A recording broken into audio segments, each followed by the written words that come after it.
Powered by NBC bearings, লম্বা দৌড়ের জন্য। হকারে নরম মুখ্যমন্ত্রী এখনই উচ্ছেদ নয়, 1 মাস সময় পেলেন হকাররা। নতুন করে হকার বসালে পুলিশকে ছাড় নয়, নেতাদের চাঁদা দিয়ে ডালা বসানো চলবে না। যত বড় নেতাই হন, কাউকে রেয়াত নয়, সাফ কথা মমতার। কোনো নেতা যদি করে ইন্ধন, তাকে অ্যারেস্ট করে নেবেন সঙ্গে সঙ্গে। কোনো পুলিশ যদি করে না, আমি পুলিশকেও কিন্তু অ্যারেস্ট করিয়ে দেবো।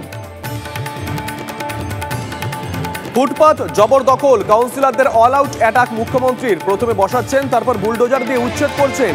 যে কাউন্সিলরের এলাকায় এসব হবে তাদের গ্রেপ্তার।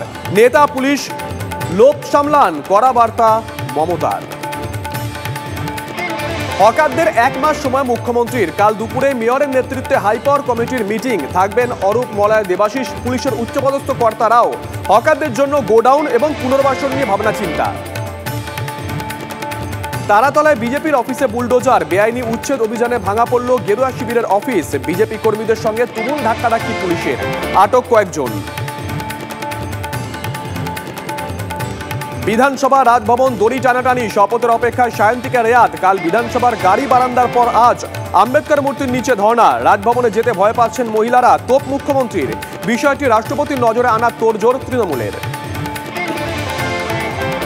প্রাথমিক নিয়োগ দুর্নীতি মামলায় ফের বিকাশ ভবনে সিবিআই। গতকালের পর আজ আবার তল্লাশি। গোডাউনে থাকা নথি নষ্ট হওয়ার আশঙ্কা। 1.5 বছর আগেই সিল করেছিল agency.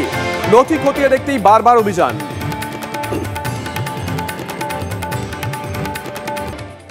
Powered by NBC bearings, লম্বা দৌড়ের জন্য।